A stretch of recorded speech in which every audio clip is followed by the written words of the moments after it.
나는 전능하신 아버지 하나님 천지의 창조주를 믿습니다.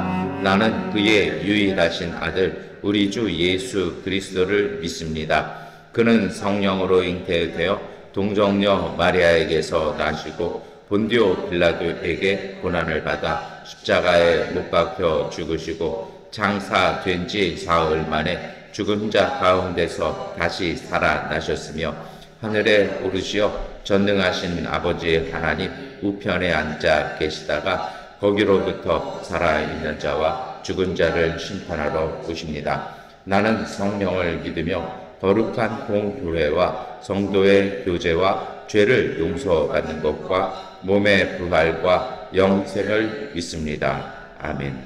찬송가 540장 찬송 드리겠습니다. 주의 음성을 내가 들으니 사랑한단 말일세. 믿는 마음으로 주께 가오니 나를 영접하소서. 내가 매일 십자가 앞에 더 가까이 가오니 구세주의 흘린 보배 피로써 나를 정케 하소서. 주여 넓으신 은혜 베푸사 나를 받아주시고 나의 꿈은 뜻 주의 뜻같이 되게 하여 주소서. 내가 매일 십자가 앞에 더 가까이 가오니 구세주의 흘린 보배 피로써 나를 정케 하소서. 주의 보좌로 나아갈 때에 어찌하리 기쁠까. 주의 얼굴을 항상 배우니 더욱 진근합니다. 내가 매일 십자가 앞에 더 가까이 가오니 구세주의 흘린 보배 피로써 나를 정케 하소서. 우리 구주의 넓은 사랑을 증량할 자 없으며 주가 주시는 참된 기쁨도 헤아릴 수 없도다. 내가 매일 십자가 앞에 더 가까이 가오니 구세주의 흘린 보배 피로써 나를 정케 하소서. 아멘. 예레미야 18장 1절부터 6절까지의 말씀 세 번역번 성경으로 함께 읽겠습니다. 이것은 주님께서 예레미야에게 하신 말씀이다. 너는 어서 가서 토기 땅의 집으로 내려가거라. 거기에서 내가 너에게 나의 말을 선포하겠다. 그래서 내가 토기 장의 집으로 내려갔더니 토기 장이가 마침 둘레를 돌리며 일을 하고 있었다. 그런데 그 토기 장이는 진흙으로 그릇을 빚다가 잘 되지 않으면 그 흙으로 다른 그릇을 빚었다. 그때 주님께서 나에게 이렇게 말씀하셨다. 이스라엘 백성아, 등에 같이 너희를 다룰 수 없겠느냐? 나 주의 말이다. 이스라엘 백성아, 진흙이 토기 장의 손 안에 있듯이 너희도 내 손 안에 있다. 아멘. 네, 우리 5절까지의 말씀 이렇게 보셨는데요. 오늘 말씀은 이렇습니다. 그 예레미야 선지자가 하나님께 말씀을 들었는데 주님의 말씀이 어떤 뜻이냐면 갑자기 이렇게 참 예레미야 예언의 특징이 있어요. 그것은 뭐냐면 하나님은 예레미야에게 일상적인 체험을 하게 하세요. 그래서 가장 그 유명한 히브리어 문장에서 히브리어 공부할 때 저희에게는 좀 힘들지만 굉장히 임팩트했던 게 있어요. 뭐냐면 하나님이 갑자기 내 눈앞에 뭐가 보이느냐라고 말씀을 하세요. 그러니까 예레미야 뭐라 그러냐면 제 눈앞에 살구나무가 보입니다. 그랬더니 이제 하나님께서 또 뭐라 그러시냐면 그럼 내 앞에 뭐가 보이느냐 하니까 뭐가 보입니다. 그래요. 끓는 가마가 보입니다. 그러니까 하나님이 또 말을 바꾸시는데 이게 왜 그런 게 있냐면 히브리어 우리의 동음이 의어 있잖아요. 예를 이렇게 볼 수 있어요. 너는 지금 뭘 먹고 있니? 네, 저는 밤을 먹고 있습니다. 그래, 곧 밤이 너에게 올 것이다. 무슨 얘기냐면 거기서 그 밤은 누가 밤을 사다 준다는 게 아니라 저녁 그 밤이 된다는 거죠. 그래서 발음이 같은 걸 가지고 이렇게 하면서 그 어감이나 그런 것을 굉장히 많이 하는 게 그 예레미야 선지의 그 예언의 어떤 한 특성이기도 합니다. 그래서 오늘은 하나님께서 예레미야에게 뭘 시키시냐면요. 토기장이 집 가라는 겁니다. 쉽게 말하면 옹기장이 있잖아요. 진흙 이렇게 막 해가지고 발로 밟아가지고 공기 싹 빼내고 이렇게 농로 위에다 올려놓고 막 이렇게 돌리면서 그릇을 빚잖아요. 거기 가라는 겁니다. 거기 가면 내가 예언을 하겠다는 겁니다. 좀 그냥 하면 안 될까요? 그런데 꼭 예레미야 예언자는 꼭 이런 경험이 있어요. 그러니까 체험과 경험을 통해서 하나님의 말씀을 깊이 체험하도록 이렇게 하시는 경향이 있습니다. 왜 그럴까요? 제가 비유에서도 말씀드렸지만 이런 경우에 누구에게 주시는 말씀드립니까? 일반 사람들이 잘 이해할 수 있도록. 그러니까 이 예언은 어떤 귀족이나 교육을 많이 받은 사람들에게는 이렇게 할 필요가 없죠. 그냥 한 짧은 문장으로 몇 문장만 해도 딱 되는 걸 이렇게 하는 건 왜 그래요? 유대의 일반 서민들에게 예언하라는 것입니다. 왜요? 높은 사람들은 아예 안 들어요. 그러니 이제 서민들이라도 듣고서 하나님 말씀 이런 것이니까 잘 분별하라는 것이죠. 그래서 예레미야는 내려갑니다. 그랬더니 3절에 보니까 뭐라고 되어 있습니까? 토기장이가 마치 이 물레, 농로라고 정확하게는 농로가 맞아요. 농로를 돌리면서 이렇게 그릇을 만들고 있다는 것입니다. 하나님이 그것을 보아가면서 설명하시면서 얘기하시는 것입니다. 그런데 참 특별한 행동이 하나 있었다라는 거죠. 그것이 4절인데요. 우리 함께 읽겠습니다. 그런데 그 토기 장인은 진흙으로 그릇을 빚다가 잘 되지 않으면 그 흙으로 다른 그릇을 빚었다. 아멘. 가만히 보고 있는데 참 특이한 게 하나가 있다라는 겁니다. 뭐냐면 이 그릇을 만드는 사람이 우리에게는 옹기장이라는 표현이 더 맞을 것 같아요. 그릇을 만들고 있는 사람이 이렇게 잘 빚다가 이렇게 보면은 아차 하면은 이게 휘기도 하고요. 때로는 그 진흙이 잘 반죽이 돼 있지 않거나 뭐가 좀 있으면은 원하는 대로 모양이 나오지 않아요. 그러면 그 흙을 그냥 갖다 버리는 게 아니라 다시 막 이렇게 뭉치고 물 이렇게 붓고 다시 딱 짓밟아가지고 그냥 새로 만들더라는 겁니다. 자기가 원하는 모양이 나올 때까지요. 왜 예레미야가 눈에 보이는 것이 무엇이었습니까? 옹기장이가 그릇을 만드네? 그게 아니라 가장 초점적인 건 어떤 것입니까? 진흙이 그 옹기장의 손에 잘 맞지 않으면 이 공기도 있고 그 점도도 있고 수분도 있잖아요. 이거를 다 계산해 가지고 이렇게 손을 대서 만드는데 그게 잘 맞지 않으면 이거 해가지고 다른 그릇을 빚어버린다라는 거죠. 그러니까 여기에서는 초점이 누구한테 가 있습니까? 옹기장이의 손이 아니라 그 그릇, 그 진흙의 상태가 됩니다. 그것은 우리가 모든 흙이라는 게 이 작업하시는 분들이 사실 어떤 공식을 가지고 이렇게 탁탁탁 하기도 하고 경험에 의해서 하기도 합니다만 그게 흙에 따라 다 다릅니다라고 이야기. 그래서 이게 참 비쌉니다라고 설명을 해줬던 것이 기억이 납니다. 오늘 예레미야는 그걸 본 것입니다. 옹기장이가 다 생각하고 다 그 느낌을 가지고 만드는데 진흙에 따라 안 된다는 거예요.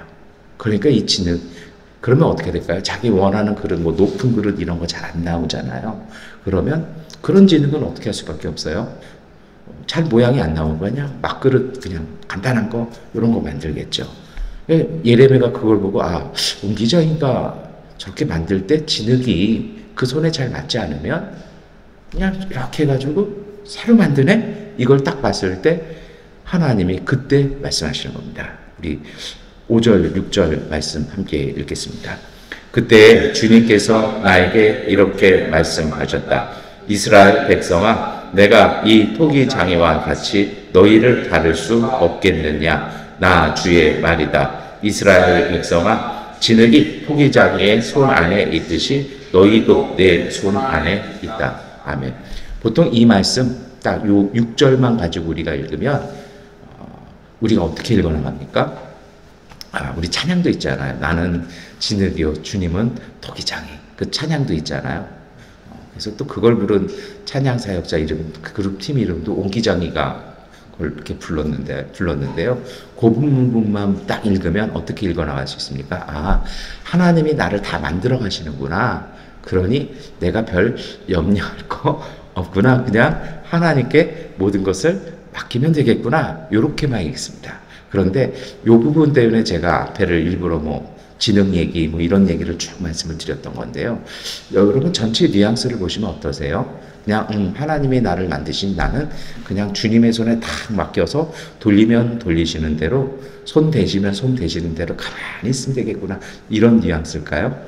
뭔가 좀 이렇게 아쉬운 맛이 있잖아요. 뭔가 그것만은 아닌데 라는 것이 있잖아요. 왜 그렇습니까? 그것이 우리가 함께 읽었던 4절 때문입니다. 원하는 대로 모양이 나오지 않으면 라는 것이죠.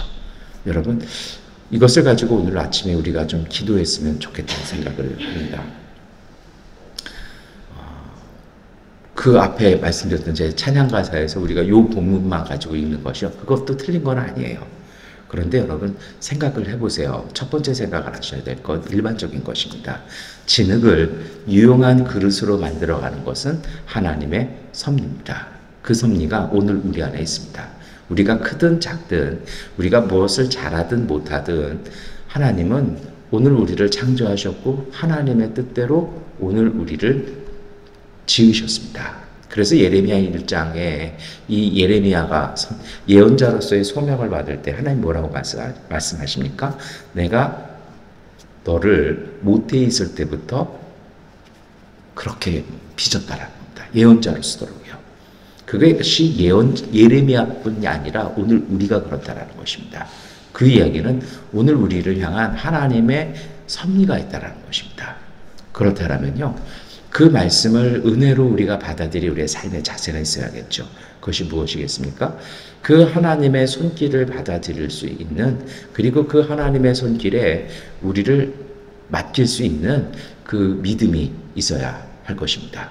그래서 사실 예레미야가 전한 이 토기장애의 말씀 물론 이것이 이사야에도 나옵니다만 조금 뉘앙스가 다르게 나오죠. 근데 여러분 이것을 읽어나갈 때 중점적으로 우리가 보고 묵상하고 기도할 것이 있어요. 그것은 무엇이냐면 하나님께서 우리를 그릇으로 빚어 가신다라는 것은 그냥 길거리에 땅바닥에 널려있던 그냥 진흙을 하나님은 그릇이나 항아리나 때로는 좋은 흙이라면 우리를 도자기로 만들어 가실 것입니다. 다시 설명하면 별 필요 없었던 흙, 아무도 쳐다도 보지도 않는 것을 하나님께서는 우리를 유용한 존재로 만들어 가신다는 것입니다. 이것이 오늘 우리의 신앙의 삶이라는 것입니다. 우리가 믿음 생활한다는 것은 이것을 받아들이는 것입니다. 내 삶이 그냥 살아가고 내가 그냥 그렇게 하루하루 살아가면서 살아가는 것이 아니라 하나님께서 우리를 한자어를 좀 쓰면 조성해 나가시는 그 손길 속에 우리가 있다라는 것입니다. 이 믿음을 오늘 우리가 가져야 할 것입니다. 아무 필요 없고 아무 의미 없는 존재가 아니라 주님은 오늘 우리의 삶을 만들어 가시고 가꾸어 가시는 그 손길이 우리 안에 있다라는 것입니다. 그러니 어떻게 될까요? 예전의 내 모습이나 내 스스로의 비하된 모습, 다른 이들이 우리를 보고 평가하고 폄하하는 모습, 그것이 실상이 아니라는 것이죠. 지금의 모습을 보는 것이 아니라 하나님께서 우리를 만들어 가시는 그 모습을 볼 줄 알고 기대하고요. 그것에 의지하는 그 믿음을 오늘 우리가 가져야 할 것입니다. 오늘 우리의 삶도 역시 평범할 수 있습니다.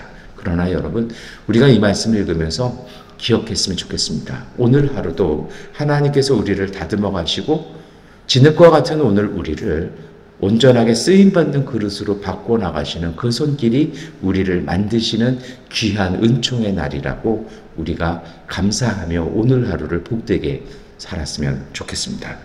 세 번째가 있습니다. 이렇게 진흙이 되어가는 과정, 그것은 쉽지만은 않습니다.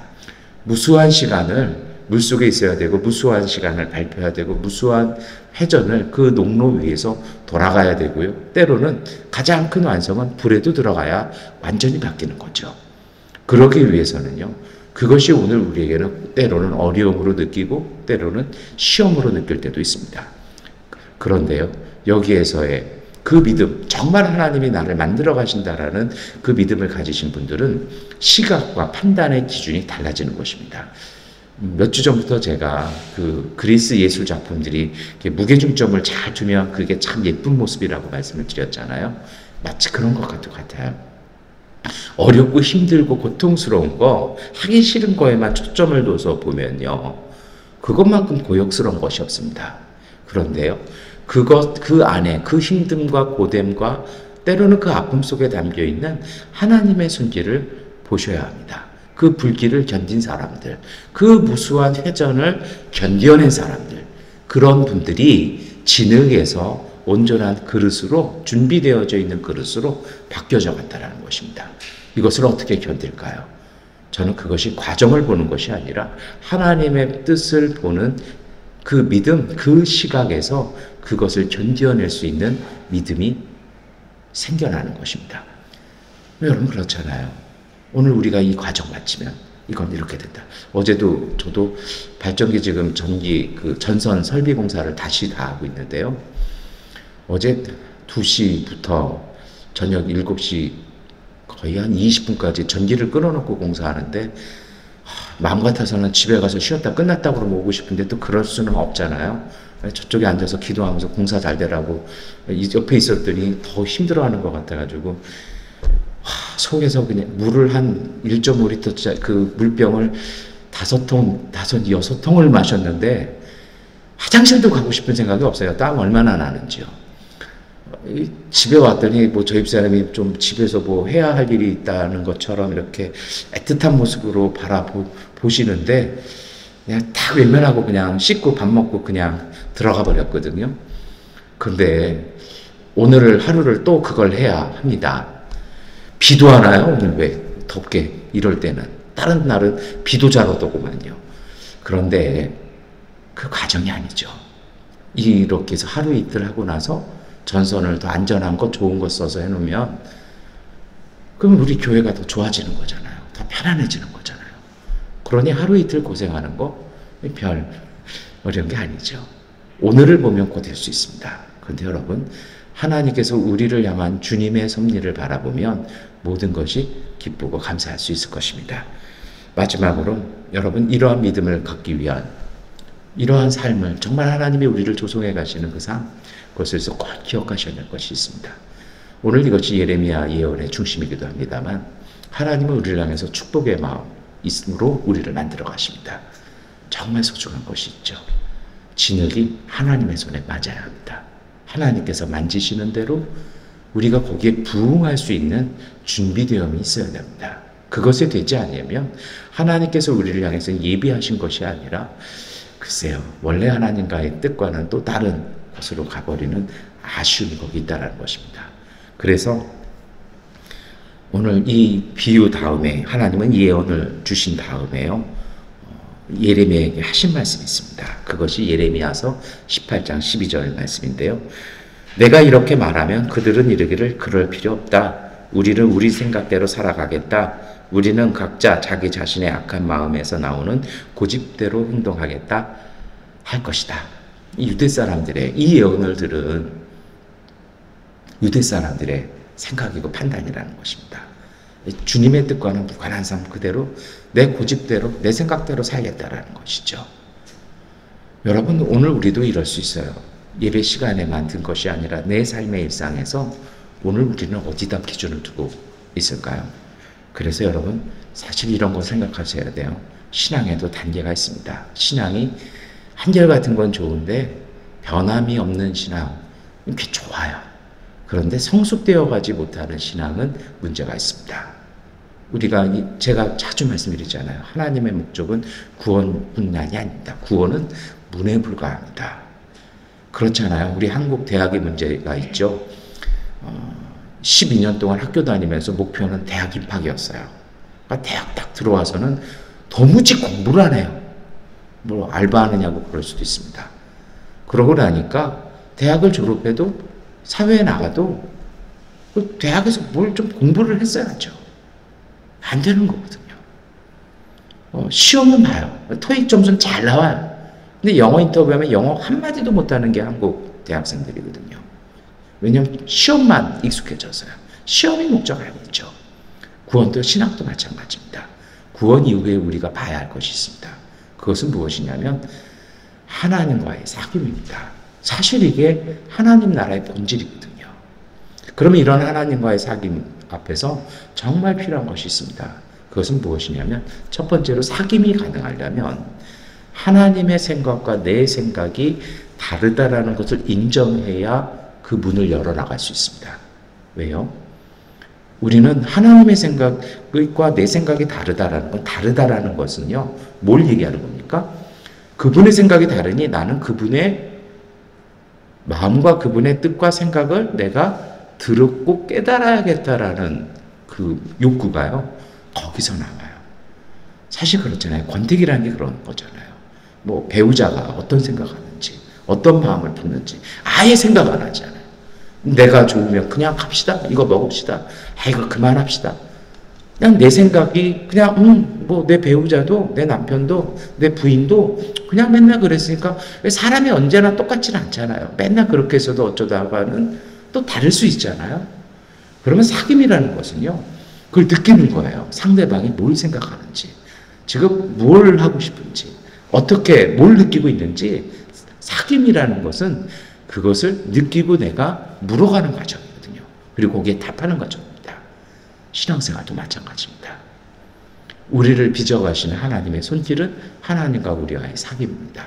그러기 위해서는요, 정말 하나님의 뜻, 하나님의 생각이 무엇인지에 대한 물음이 오늘 우리의 삶 속에 있어야 합니다. 여러분, 이것이 기도입니다. 정말 이 말씀대로 살기 위해서 우리에게, 우리의 일상 속에, 우리의 모든 삶 속에 이것이 있어야 돼요. 마지막 한 얘기만 드리겠습니다. 가끔 저는 그 경영학, 전문 경영인 그런 강좌들을 다른 분 아이디어를 이렇게 들을 때가 있습니다. 그러면요, 참 묘한 게 있어요. 소위 말해서 세상에서 잘 나가는 CEO들, 아니면 유엔에 어떤 이렇게 하시는 분들이요, 모두 공통된 특징이 있어요. 그것이 무엇인 줄 아십니까? 새벽에 일찍 일어나고 사무실에 출근하면 직원들보다 더 일찍 출근해서 반드시 티타임을 갖습니다. 아니면 물 한 잔을 마시더라도 가져요. 왜 가지는지 아십니까? 자신의 모든 것을 이렇게 컴다운 시키고 정말 집중해서 볼 수 있도록 준비하는 과정을 갖습니다. 100m 달리기 선수가 뛰기 전에 몸을 풀어내는 것처럼 반드시 그 시간을 가져요. 오늘 우리에게도 마찬가지입니다. 그리스도인에게 필요한 것은 그것이죠. 어떤 자리, 어떤 시간, 어떤 상황 속에서든 그 하나님과의 교감, 하나님과의 소통을 다시 한번 재확인하고 내가 어떻게 뛰어야 할지, 어떤 길을 가야 할지를 그것을 다시 한번 깨닫고 물어보고 확인하는, 그리고 그 상황들이 변화되어질 때마다 그것을 다시 한번 하나님과 상의하고 논의하는 시간들, 이 시간이 오늘 우리에게 있어야 합니다. 그러한 삶을 살아갈 때 우리는 비로소 하나님의 손 안에서 온전하고 준비되어지고 정결되어진 그릇으로 바뀔 수 있을 것입니다. 그래서 이러한 믿음, 이러한 신앙을 시편 37편 3절과 7절은 이렇게 고백합니다. 주님만 의지하고 선을 행하여라. 이 땅에서 사는 동안 성실히 살아라. 기쁨은 오직 주님에게서 찾아라. 주님께서 내 마음의 소원을 들어주신다. 내 갈 길을 주님께 맡기고 주님만 의지하여라. 주님께서 이루어 주실 것이다.